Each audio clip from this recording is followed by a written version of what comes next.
All right, what is going on, guys? Got the first breakdown for UFC London. This one's at lightweight. We got Jai Herbert taking on Kyle Nelson. Herbert's going to have a massive 6-inch reach advantage. He typically does. He's going to be 2 inches taller as well. So I guess I'll start with Kyle Nelson. Haven't seen him in a while, man. It was February 2020 was the last time he fought Billy Q and looked good in the first round. At least at range. I thought it was like a 50-50 round, but I thought that Nelson was winning at range.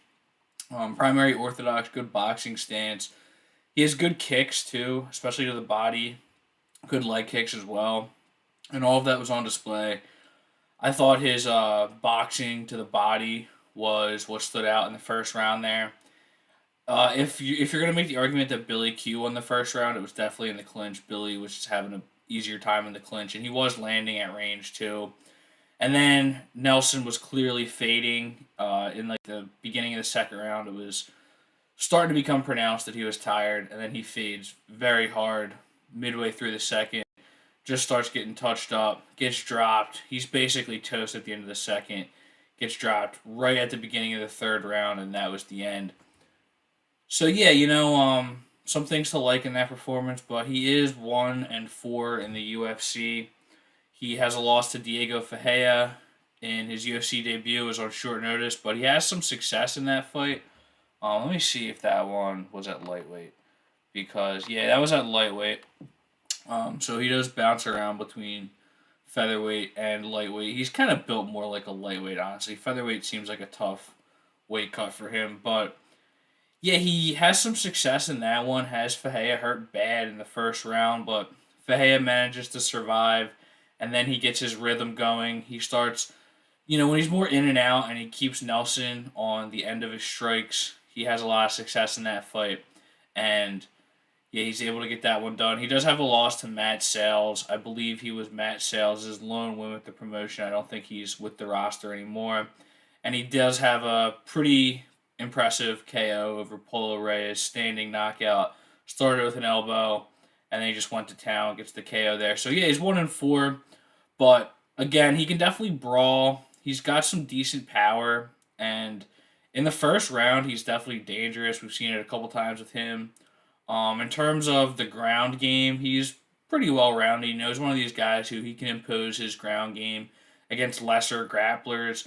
Against Jai Herbert, he's shown a pretty good ability to get up. So maybe we could say that Kyle Nelson has a grappling advantage, but not really. I think it's just kind of cancels out. And if Nelson's cardio is an issue, which I think it is, I don't think that wrestling with Herbert is going to be good for him. We'll talk about that in a minute, but yeah, again, I like his ability to brawl. He's got pretty good striking, but his defense isn't the best. He doesn't wear shots all that well. Sometimes he gets tagged and he just immediately just starts throwing loopy overhands, just trying to get it back. And if you have a technical striker who's in and out, which Jai Herbert is, that could be a big problem. And then yeah, the main thing is the cardio. Man, he has a big tendency to fade, but it's been 2 years. He's fighting at lightweight now. It's not like it's new for him, but again, I think lightweight is a better weight class for him. But for what I've seen, it doesn't really make all that much of a difference. I should note that he does have a first round KO over Kama Worthy too. Kama Worthy doesn't have a chin, but common opponent between the two. Herbert KO'd him last and sent him packing from the UFC. Again, he can't take a punch, but it's a good win to have. And then for Jai Herbert, man, I kind of feel bad that he got fed to Ilia Topuria in his last fight. That was on the last UFC London card, I believe. Let me make sure that I'm right. Um, I don't know. I'm almost certain that that was on the last UFC London card, and it was an awesome fight. One of the fights that made that card such a banger. And he has Topuria hurt. He does drop Topuria, but Ilia Topuria, man, I think definitely top five material. So good at changing levels. Once he was able to find a way to negate that reach, again, he's so good at changing levels with his strikes that he was able to find that right hook, gets Herbert out of there after being rocked, and yeah, man, like I said, it sucks that he gets fed to Poria after it seemed like he was really getting rolling. He gets that first round KO over Kama Worthy, which again, no chin at all, but it was just a good win to get him set, and then he has to fight Taporia. But you look at the other two fights, man, it has not been easy going for Jai Herbert at all in terms of opponents. Not one easy fight on here. Maybe we could say Kyle Worthy, but even then, like, he's got some good skill set himself. If he had a chin, he'd be a good fighter. But Moicano, he wasn't able to deal with the ground game from Moicano. Moicano is such a tricky fighter because he has a lot of great performances in the UFC. Sometimes he doesn't come up. I mean, most of the time he comes up short against the high level competition. He either gets KO'd or, in the case of the RDA fight, he just gets the shit kicked out of him for 5 rounds. But yeah, Moicano was on a pretty good run there. And, high level BJJ, Herbert wasn't able to get up, but that was the only time he's had trouble on the ground, and he gets choked out in the second round. It was a pretty dominant win from Moicano. Herbert was never really able to get anything going there. And against Trinaldo, man, weird fight because he had him hurt pretty bad, multiple points in the second round, dropped him to a knee at least, had a really nice knee to the head.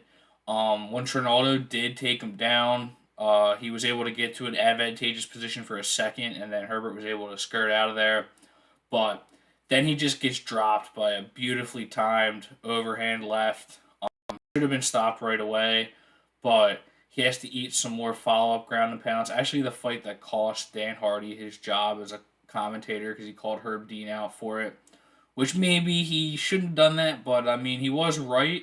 And man, I kind of miss Dan Hardy on commentary. I feel like I mention this every time Jai Herbert fights, but Dan Hardy kind of got fucked, man. I'd way rather have him on the commentary than Bisping. I mean, that's for sure. But yeah, with the UFC run so far, it's been disappointing for Jai Herbert, but I think the record is deceptive. I think he's fought some really good competition, and he's really going to look to get set here. Prior to coming over to the UFC, Cage Warriors champ, fought some good competition in Cage Warriors. The lone loss was against Reese McKee, who I think we'll see back with the UFC at some point, either later this year or early next year. I think that we will see Reese McKee back. He came over when he was so young, and he has to fight Alex Morono and Hamzat Chimaev. So he has won 2 straight. So I mean, it's you could say it's a bad loss because McKee had to be like 20 at that point, but good fighter in Reese McKee. So all the losses for Jai Herbert are respectable.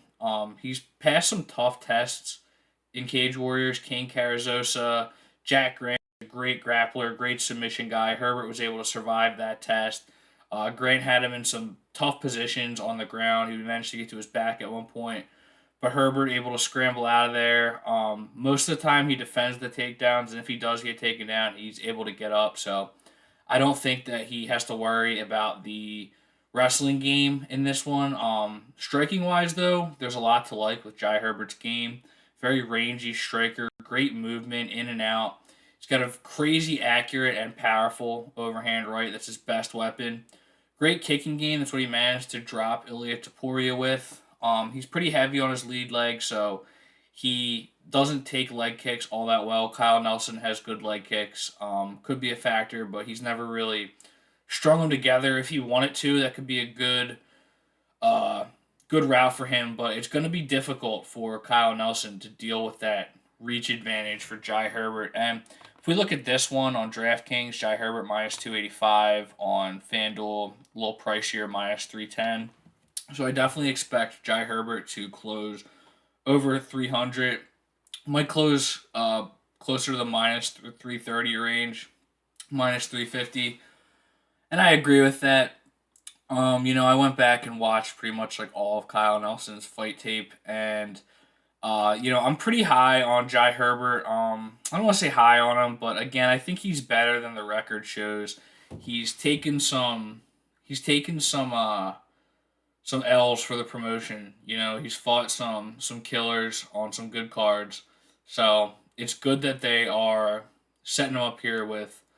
I mean, look, you never want to say it's an easy matchup. Kyle Nelson definitely has some tools to his game. He can hurt him, but I just worry about that cardio. I mean, there has been a 2-year layoff, so we don't know what Kyle Nelson's been doing over that time period, but 6 inches of reach is a lot. Herbert's fast. He's good at taking himself off the center line. I just don't think that Nelson's going to be able to find that power shot. If he doesn't find it early, um, he runs the risk of fading. So I do like Jai Herbert here. I am probably going to take a stab at Jai Herbert by knockout. I have not been playing a lot of method props or really any props. I've just been going straight picks since I got the channel rolling again. So yeah, I'm thinking Jai Herbert by knockout. Again, you can always see my bets on Bet Tip, but I won't put it in my percentage unless I make the betting video and say that I'm gonna bet it. So we will see. The main reason I haven't been making those videos is because I haven't been doing any methods. But yeah, I'm liking Jai Herbert by knockout here. I might even go round. I would say round two, but we'll see. It's Sunday morning, so we'll see later in the week what we got. But yeah, the price isn't great, but I do like Jai Herbert at minus 285. I'm looking to make a bet before this swells a little bit. So thanks for watching, guys. Sure to subscribe and take it easy.